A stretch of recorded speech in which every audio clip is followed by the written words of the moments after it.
My name's Claire Wu. I'm studying a Masters of Public Policy, majoring in International at the Crawford School, and I'm currently working for the Department of Industry, Innovation and Science, where I'm a Senior Policy Officer working on our engagements with North Asia, Central Asia and Africa. So if my undergraduate, I actually studied at ANU. I undertook a Bachelor of Science majoring in psychology. I sort of had aspirations of working in mental health, and I was working with Headspace at the time, which is all about youth mental health, and that was what I'd planned for my career.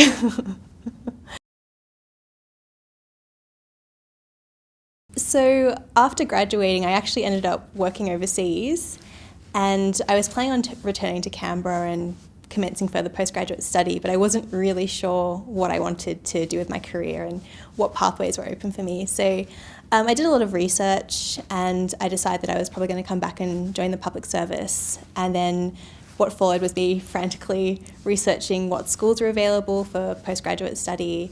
I did a lot of research and on testimonials from sort of current and previous students at Crawford, and a lot of them recommended the school and convinced me that I should try and study here, yeah.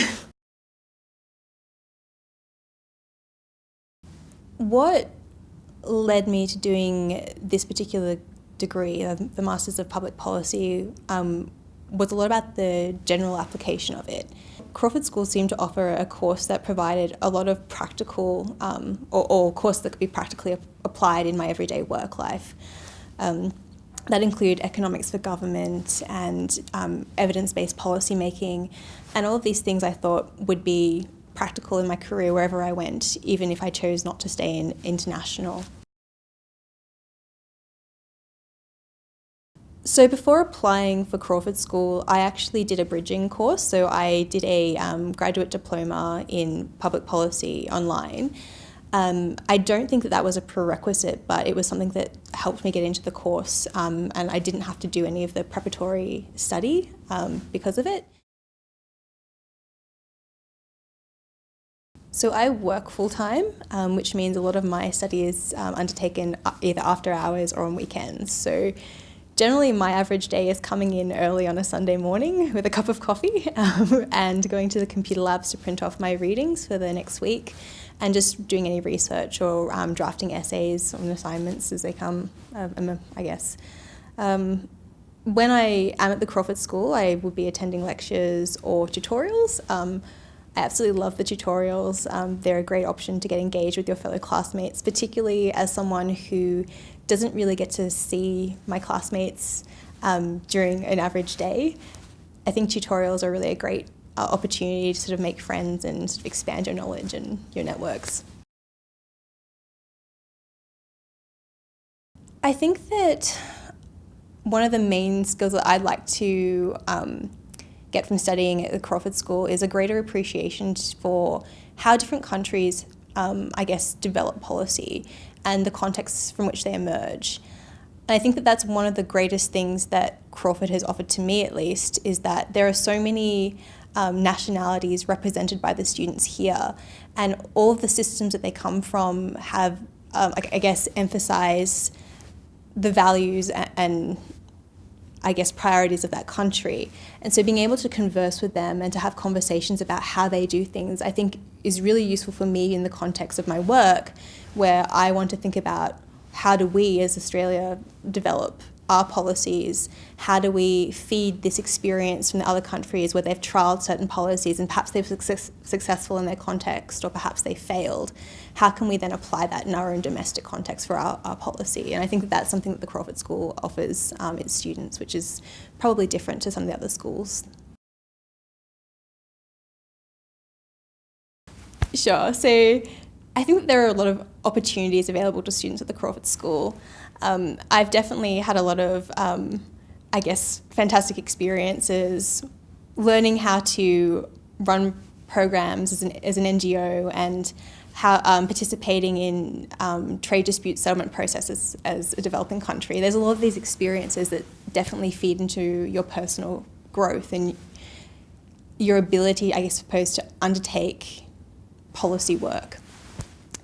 I was also lucky enough to participate in an internship at the Japanese Diet last year, which allowed me to forge connections not only with academics but politicians, and to, I suppose, obtain an insider's perspective on how their political system works, which I'm just not sure how many other places you get that type of experience or opportunity. In terms of what that does for your career, I think that makes you more competitive, particularly if you're working in an international policy space.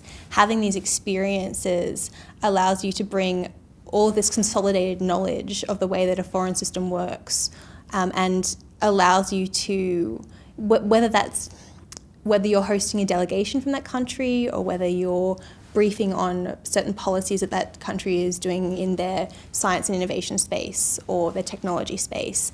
All of these experiences make you more competitive, and as your career develops, these are experiences that you'll be able to draw upon in your work, your life, and just generally, yeah. I enjoy the lectures. I think that it's fantastic to have the opportunity to access all these experts, leaders in their fields, and to be able to have conversations with them and draw upon their expertise. I think that, being able to debate certain policy things with leaders of the field, well, what's better than that? I also think that the flexibility that the school offers is great. For me personally, as I said, I work full-time. Being able to attend tutorials after hours or to do a week-long intensive, it just means that I can balance my sort of work-life responsibilities a little bit more, and develop myself without taking away from my career.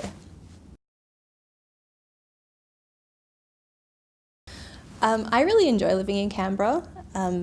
Maybe that's a personal thing. I don't particularly like big cities. After living in Tokyo and Bristol and things like that, I prefer sort of the more sedate pace of Canberra. That said, I think that Canberra has a lot of institutions that are great. There's art galleries, there's a lot of festivals to attend throughout the year. I don't think there's ever a weekend where you can't find something to do. I think one of my favourite things about living in Canberra, particularly after living in bigger cities, is that I can jump in the car, drive for like 20 minutes and be anywhere I want.